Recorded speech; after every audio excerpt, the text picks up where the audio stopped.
कृष्णा जी और गोपाल जी के घर में बड़ी रौनक लगी हुई थी। पूरा घर दुल्हन की भांति सजा हुआ था।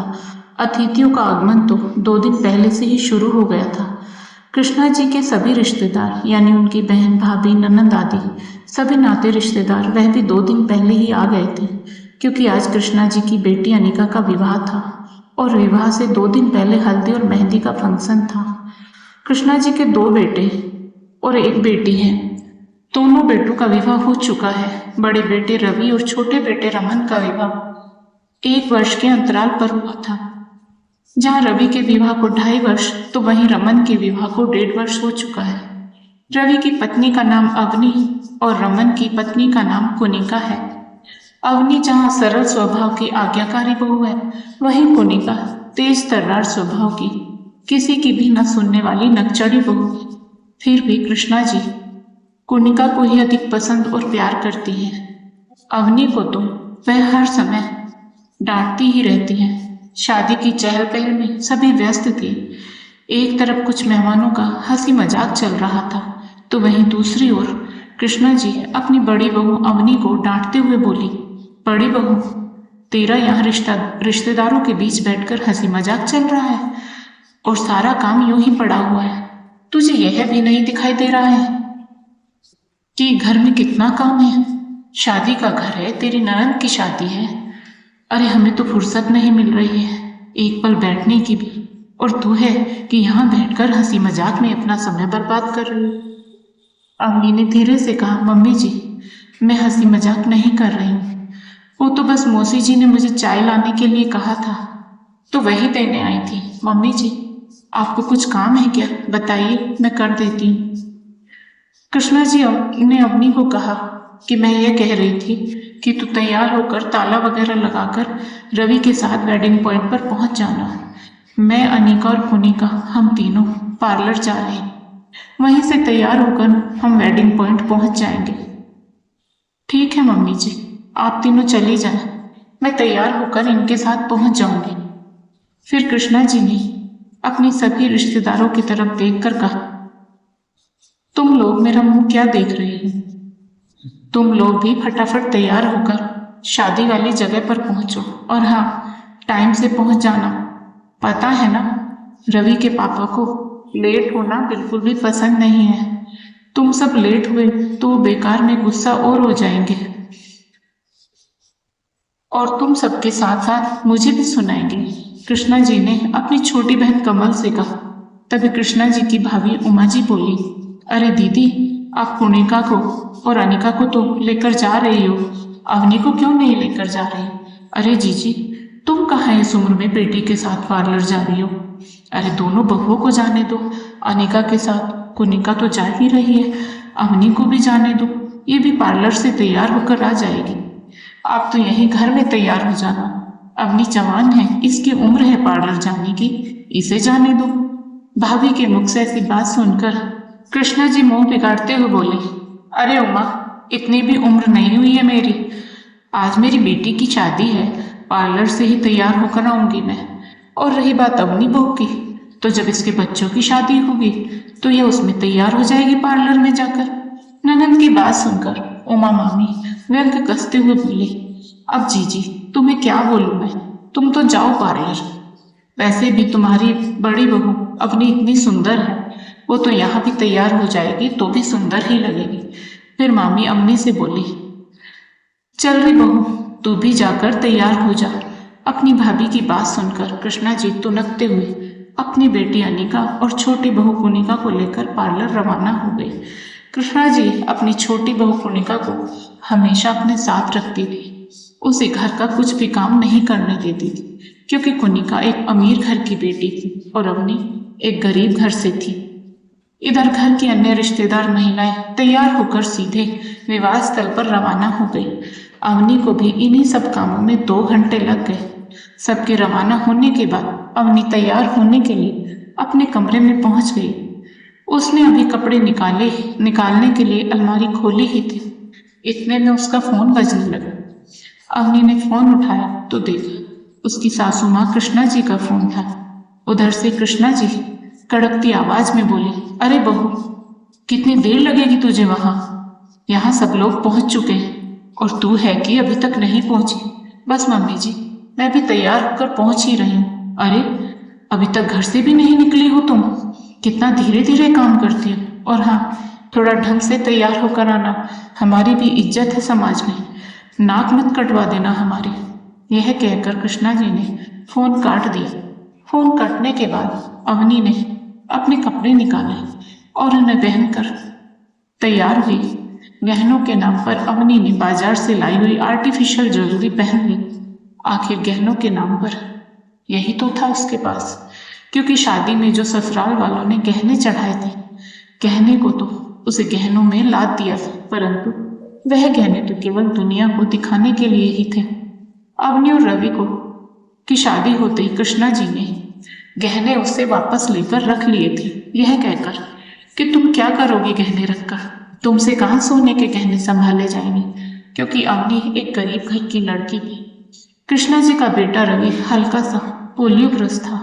बहुत ज्यादा प्रॉब्लम तो नहीं थी, बस लेफ्ट पैर में थोड़ी सी लचक थी। इसी कारण उसका रिश्ता नहीं हो पा रहा। हालांकि रवि बहुत ही अच्छे स्वभाव का लड़का है, दिखने में भी सुदर्शन तथा उच्च शिक्षा भी प्राप्त की हुई है। कृष्णा जी तो गरीब घर में अपने बेटे की शादी नहीं करना चाहती थी, परंतु किसी बड़े घर में अपने बेटे का रिश्ता ना होते देखकर मन मारकर ही सही कृष्णा जी ने अवनी के साथ अपने बेटे रवि का विवाह करवाया था।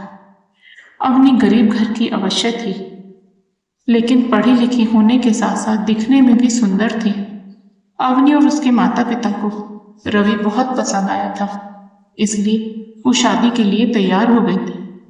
अवनी के माता पिता की बेटी की शादी में खर्च करने की क्षमता नहीं थी, इस कारण उन्होंने सामूहिक विवाह सम्मेलन में उसका विवाह करवाया था। पर कृष्णा जी इस तरह से विवाह करने के पक्ष में नहीं थी, वह इसके खिलाफ थी और उन्होंने अवनी के माता पिता को ये प्रस्ताव भी दिया था कि शादी का पूरा खर्च वो लोग स्वयं कर देंगे, उन्हें कुछ भी खर्च करने की जरूरत नहीं, क्योंकि हम बस अपने बेटे की शादी धूमधाम से करना चाहते हैं। परंतु वो लोग स्वाभिमानी थे, इसलिए उन लोगों ने मना कर दिया। तो कृष्णा जी को ये बात बहुत बुरी लग गई। जब उन्होंने कुछ कहना चाहा तो उनके पति ने उन्हें डांट दिया, तो वो चुप हो गए, क्योंकि उन्हें अपने बेटे की शादी तो करनी ही थी। इसलिए वो उस समय अपने पति के सामने कुछ नहीं कह सके। सामूहिक विवाह सम्मेलन में शादी हो जाने के बाद उन्होंने बड़ी रिसेप्शन पार्टी दी, तो तब अवनी को सोने के गहनों से लाद दिया गया था। ससुराल में दुल्हन बनकर आई अवनी को जो भी देखता तारीफ किए बगैर नहीं रहता। हर कोई उसकी किस्मत की प्रशंसा कर रहा था। लेकिन रिसेप्शन पार्टी हो जाने के पश्चात और सभी रिश्तेदारों के चले जाने के पश्चात कृष्णा जी ने सारे गहने लेकर अपने पास रख लिए और अवनी को सुनाते हुए बोली थी, तेरी औकात नहीं है सोने के गहने पहनने की, और ना ही तेरे पिता की भी औकात है तुम्हें सोने के गहने पहनाने की।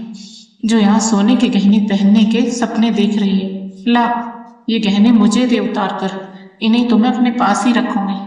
इस पर तेरा कोई हक नहीं है। घर में ये बात सिर्फ रवि को ही पता थी, क्योंकि उसने अवनी से 1-2 बार गहने पहनने के लिए कहा था। तब अवनी को रवि से गहनों वाली बात बतानी ही पड़ी, पर उसने रवि से प्रॉमिस लिया कि पापा यानी अपने ससुर के सामने गहनों वाली बात बताने के लिए मना कर दिया था। खैर, अवनी नकली गहने पहनकर तैयार हो गई। इतने में रवि भी घर आ गया। अवनी को तैयार हुआ देखकर उसका दिल खुश हो गया, लेकिन जब उसकी नजर उसके गहनों पर पड़ी तो चेहरे पर अजीब सी उदासी छा गई। तब अवनी ने रवि से पूछा, क्या हुआ रवि जी, आप अचानक उदास क्यों हो गए? ये सुनकर रवि ने कहा, कुछ नहीं अम्मी, तुम जल्दी से घर का ताला लगा दो, तब तक मैं सिक्योरिटी गार्ड को समझा देता हूँ। हम लोगों को रवाना होना है। थोड़ी देर में वो लोग वहां से रवाना हो गए। वेडिंग पॉइंट पर जाते हुए रवि ने एक ज्वेलरी शॉप पर पहुंचकर अपनी गाड़ी रोक दी।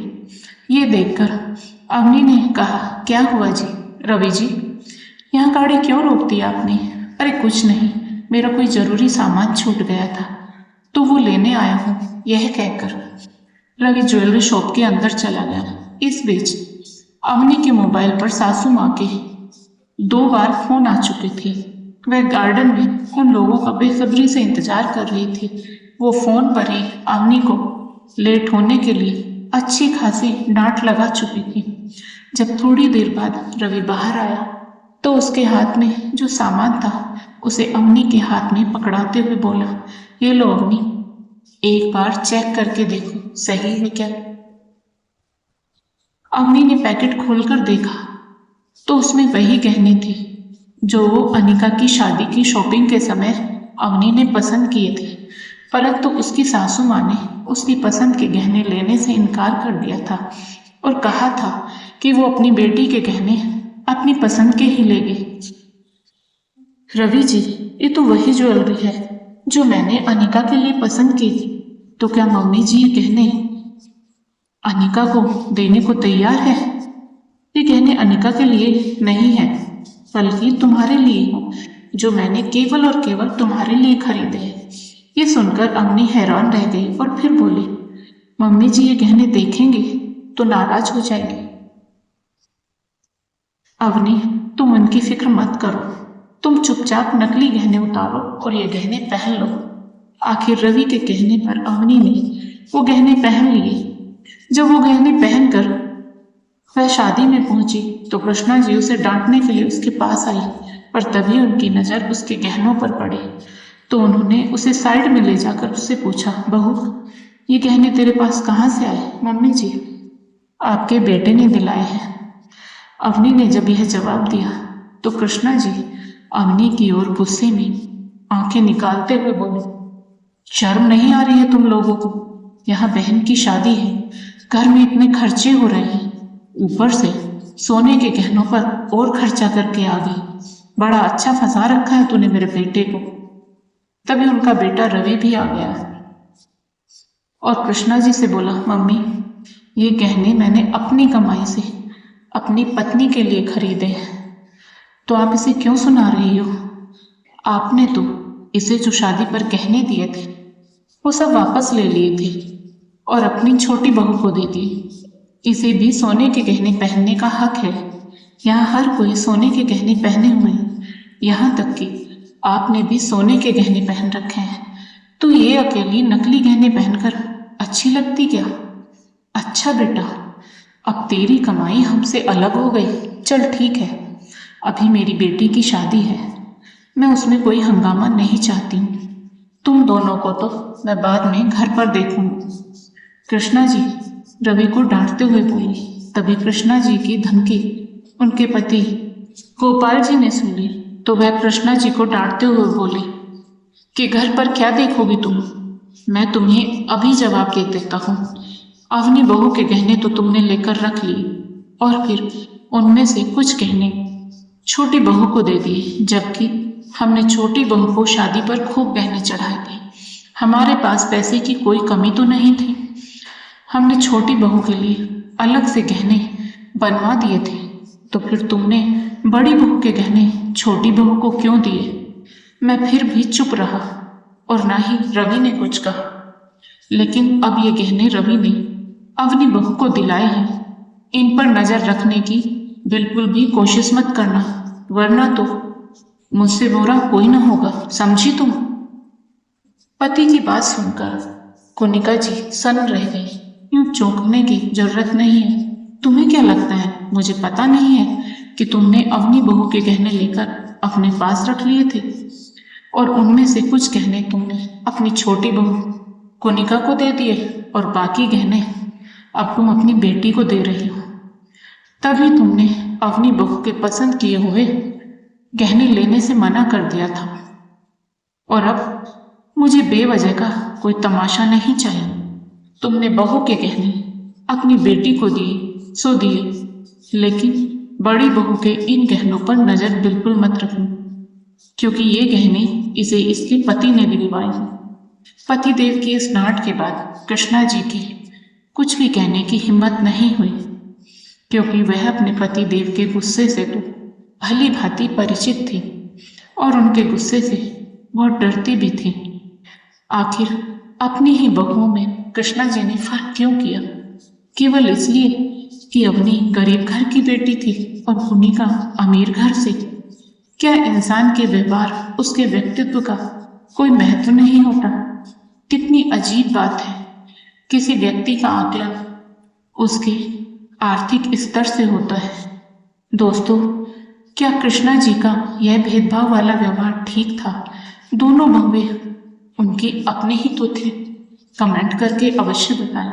और यदि आपको आज की कहानी पसंद आई हो तो वीडियो को लाइक करें, शेयर करें और साथ ही हमारे चैनल को सब्सक्राइब करें।